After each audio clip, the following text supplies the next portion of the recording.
Hello, I am Jaime Elizondo of Real World Ranching, and today we are going to consider how to save on hay when feeding it out. You might think, isn't it better to feed the soil with hay? Isn't that a way to increase humus content of our soils?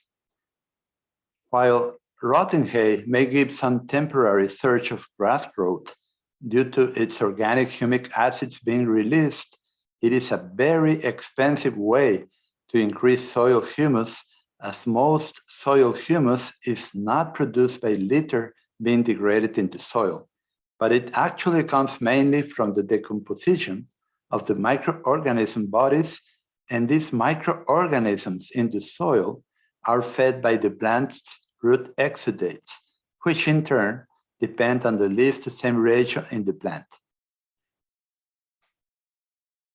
We know we can affect the leaf-to-stem ratio in the following regrowth by doing total grazing, as my total grazing students have been doing with good success in different environments. Remember, rim leaves produce energy through photosynthesis, while stems consume energy through respiring. That means that the difference between the energy produced by the green leaves and the energy consumed by the brown stems is what is left to produce growth and to feed the microorganisms, which in turn release the nutrients in the soil which were previously unavailable, and they themselves are converted to humus after many digestions of different microorganisms, generations, with the last digestion being carried out by fungi. Then, after a maturing process called humification, it is converted into humus, your real soil fertility, which lasts up to 100 years or beyond. So it is important, therefore, to use your high-cost hay the most efficiently you can to get the most out of it. With today's high cost of hay, you cannot afford to let it go to waste. It is normal to only get a 70% use efficiency with hay when feeding in diverse ways, and we want that number to be higher. Let's say a round bale of Bermuda hay cost is $50, and if we waste 30%, that is $15 per round bale. Wouldn't it be better to only lose $5 instead of $15 per round bale? Then you could keep that money in your pocket. And in 300 bales, that is $3,000, which you can keep. If you feed more than that, you can make your own numbers. Remember, $1 that stays in your wallet is $1 not spent, and you can take it home to buy other things. So depending on feeding conditions and situations, you can use the following: a hay ring, a hay feeder, which there are some that are very efficient, and I will explain in a short while. You can stand the round bale on its end. You can unroll the round bale in the pasture, or you can chop the hay and feed it in the ground with a special machine. All these different options have different percentages of waste and utilization. But the most important factor is management. You need to keep your animals a little hungry so that instead of selecting the best and trampling the rest, they clean up their plate, so to speak. Doesn't this make sense? Yeah. I'm a rancher also, so I want to keep the money. And I want to build fertility, yes, but in the most efficient way, not by spending so much money. Why is this so important?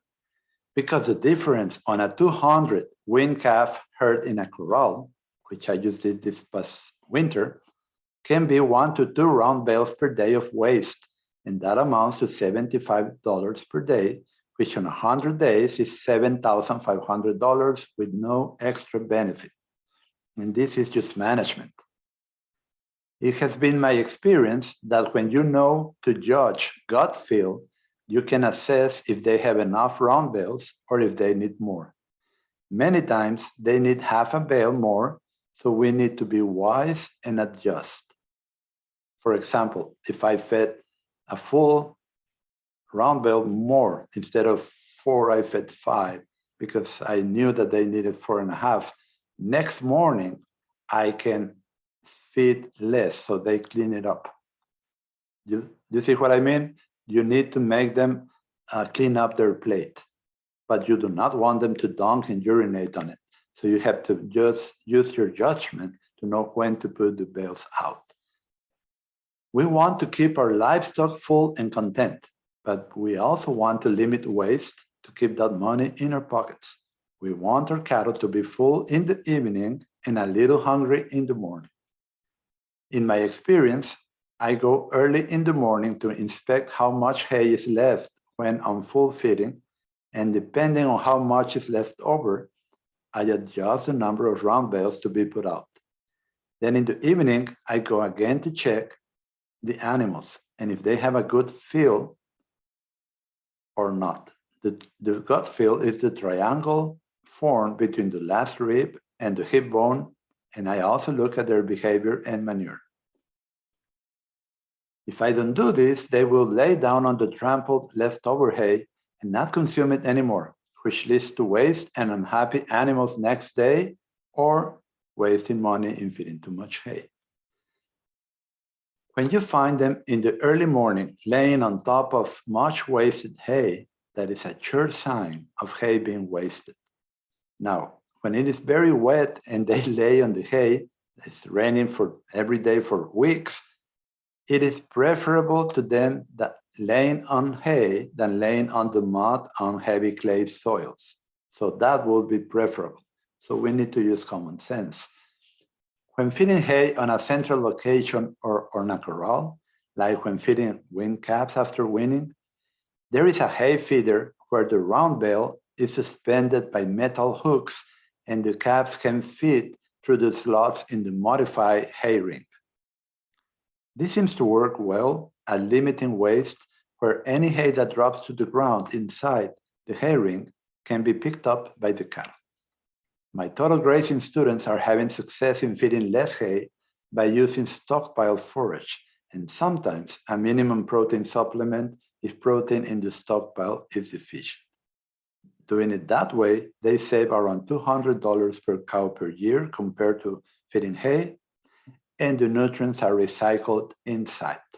Plus, they create higher humus content, because when the grass stockpiles, it grows deep and strong roots that are fat, and that's what's needed to create more humus. And that's when the best species come back. Okay, so going back to the hay. When they need to feed hay to a higher nutrient demanding group, like recently weaned calves, they try to use the hay efficiently, as prices of hay are very high. You know, this year, hay is high. So in conclusion, humus is not increased substantially by rolling out hay, as its effect of humic acids when it decomposes, being released, is short-lived, and hay is very expensive for that purpose. If you are a total grazing student, you already know how humus is really formed and know this. This means that using hay as a fertility building strategy is not a good idea. I have seen places where they had been rolling hay out for over 7 years, and soda apple, an invasive thorny weed, takes over those spots in that environment. By using hay efficiently, we can save dollars and still get good results in our cattle's performance. We need to be observant and feed according to demand, no more and no less. Then we can get a high utilization percentage with good results in our animals. A word of caution. If hay is low in protein, so that protein supplement needs to be fed, make sure you do not feed too much protein, as this will cause other problems by increasing the pH of the animal. Problems like foot rot and pink eye. Also be aware that every load of hay can be different if it comes from different providers or fields. So always make sure to test the round bales with your animals to find out by looking at the manure, by looking at the gut feel and their body condition, their behavior, if you need to adjust or not. Okay, I hope this has helped you to make decisions that will improve your bottom line. Goodbye for now. Make sure you subscribe to the podcast in Spotify, iTunes, or YouTube. You can also join us on the weekly email at www.rwranching.com/join. Have a great day.